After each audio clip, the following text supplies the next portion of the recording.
Steve and people like Steve sometimes suggest that an atheist like myself, that we're prejudicial against the supernatural.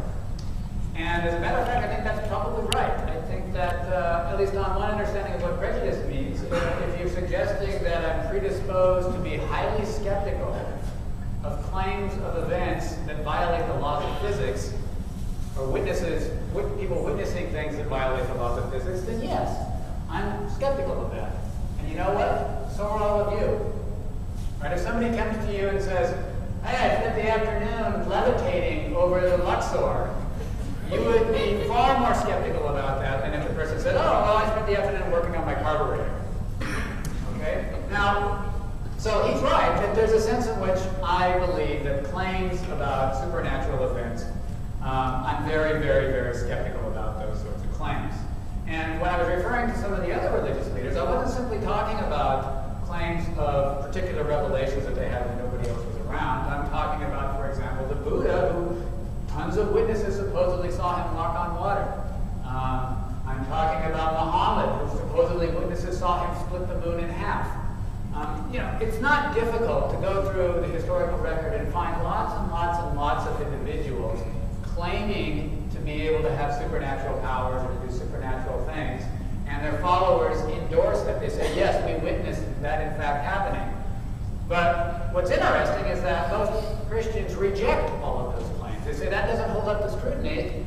But in this one case of these individuals living in Jerusalem around 2,000 years ago, you accept it in that case. And I would say that the difference is that my skepticism is fairly consistent. I'm across the board skeptical of claims of supernatural, whereas it seems to me that Christians are often inconsistent. They dismiss it in all these other cases, but accept it right here. As it just so happens, with regard to the beliefs that they put up and were raised with. Now, I didn't quite understand Steve's point about blood sacrifice. I'm perfectly happy to say they didn't just make it up out of thin air, right? That they were motivated to adopt this interpretation because of past traditions and past attitudes about the nature of sacrifice, that influenced them. And I also don't think that they just sat around and said, oh, let's come up with a good story. I suspect that people are capable of telling themselves various things and coming to believe them in various ways. And I'm not suggesting that they didn't really believe these things. I think they did believe them, but it was a psychological process that you go through when you're trying to make sense of a catastrophic, disastrous situation. All right, so that's on the recent stuff. Let me get back to Steve's original claims. What Steve was sort of putting forward was a really famous argument for the existence of God, as you know, called the cosmological argument. And there have been very many different versions of the cosmological argument. If you've ever wondered why is there something rather than nothing, then you've wondered along the lines of the cosmological argument. Traditional versions, like the version that was put forward by Samuel Clarke and to some degree Aquinas, people would say appeals to something called the principle of sufficient reason. There has to be a reason for every single fact. Every fact has a reason. And one fact that requires a reason is simply the existence of the universe. Okay? The universe doesn't explain itself, so there's got to be some alternative explanation for the universe, and that explanation is God. Well, first off, notice that doesn't really get you Western theism, right? That doesn't establish an omnipotent, all-powerful, all-knowing being. Even if I concede that there's something that stands outside of the universe, that created the universe, that certainly doesn't give you the God of Western theism. It just gives you some kind of first cause or unmoved mover or something like that. But moreover, I don't believe the principle of sufficient reason. I think it's actually false. I'm perfectly happy believing in just brute facts, that there are certain facts that don't admit of an explanation. Why is it that light travels 186,000 miles per second and not 185,000 miles per second? No explanation. That's just a brute fact about the way things are. Now, the version of the cosmological argument that I think Steve was suggesting is a slightly different version. It's often referred to as the Kalam version of the cosmological argument. It's been put forward by a philosopher of religion named William Lane Craig, at least been recently sort of resurrected by him. And the basic argument goes like this. Everything that has a beginning must have a cause. The universe has a beginning, as demonstrated by the Big Bang. Therefore, there must be something independent of the universe that brought it into existence. And Craig appeals to sort of our everyday understanding of cause and effect relations.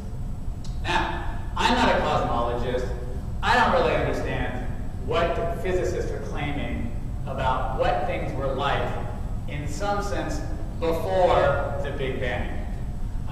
Since the Big Bang brought into existence the entire space-time continuum, I find that my normal concepts trying to make sense of that period, they don't really apply very well. It's fairly nonsensical, and the physicists I talk to all say, yeah, that's right, it doesn't really make sense. We really can't make sense.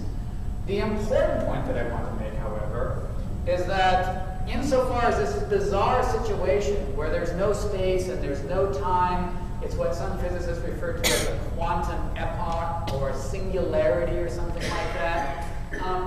What they tell us is you can't apply your ordinary notions of cause and effect relationships. Right? Our ordinary notions of cause and effect relationship are grounded in things operating within space and time. And what they have suggested, at least some of them have suggested to me, is those ordinary notions of cause and effect relationships don't really make sense when you're trying to make sense of what brought about the Big Bang or what caused the Big Bang.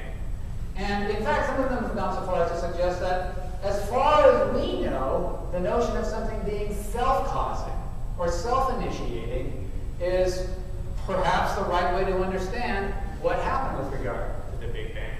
So I guess I'd say the situation involving the universe prior, in scare quotes, prior to the Big Bang is such a weird and crazy situation that you really can't infer much of anything at all from that. And you're certainly right that some physicists have suggested that really there's a kind of oscillating universe scenario where the universe expands and collapses back into itself and expands and collapses back into itself, and that's what's going to happen. There'll be a future Big Bang down the road and so on. I'm not sure what the physicists say about that nowadays or not, whether or not they endorse that picture. But I would just say I'm very wary of arguments for the existence of God that claim we know the universe had to have a cause in the ordinary sense of a cause because it had a beginning. And I'm wary of that because the situation we're describing isn't our ordinary sense in which something is beginning. It's this very weird situation with regard to quantum physics. How am I doing with time? 2 minutes. Okay, so that is a sort of version of the argument that I think Steve was hinting at, but there was a little bit of another kind of argument for the existence of God that you touched upon, and it's often referred to as the teleological argument. And the teleological argument is due to people like Paley and various others, and that's a suggestion that it's not just the existence of the universe that cries out for an explanation, but instead it's something that we discover in the universe. It's something that we actually find in the universe. And what is it that we find in the universe that requires explanation? Well, in fact, it's not complexity, right? Because we can sort of see how that would come about through natural processes. And it's not simply regularity. For people like Paley, it was the teleology or the functionality that we see in the universe. The things seem to have a design or have some sort of a purpose or have some sort of functional role.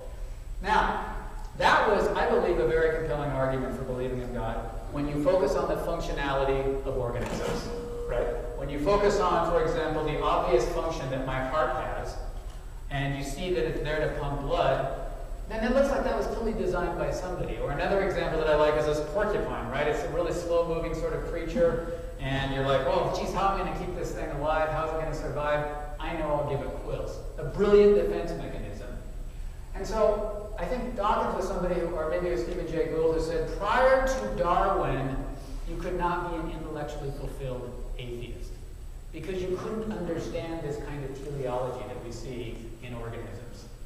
And the reason I think why evolutionary theory is so controversial is because it gives us an alternative explanation for that kind of design, that kind of teleology that we actually see. It gives us an alternative explanation because we can now understand how it could come about through purely natural processes.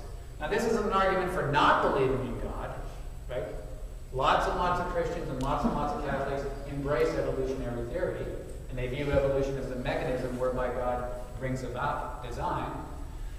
But it does pull the rug out from under one of the more compelling reasons for believing in God. Again, inference to the best explanation argument.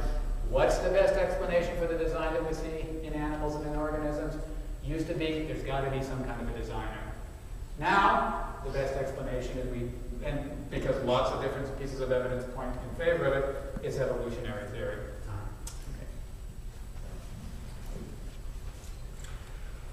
while it's still in my mind, I need to answer just a couple of things that Bill just said, and then try to get back to, if I can, the subject of suffering. What, 4 minutes we have? Oh, I'm not going to get there.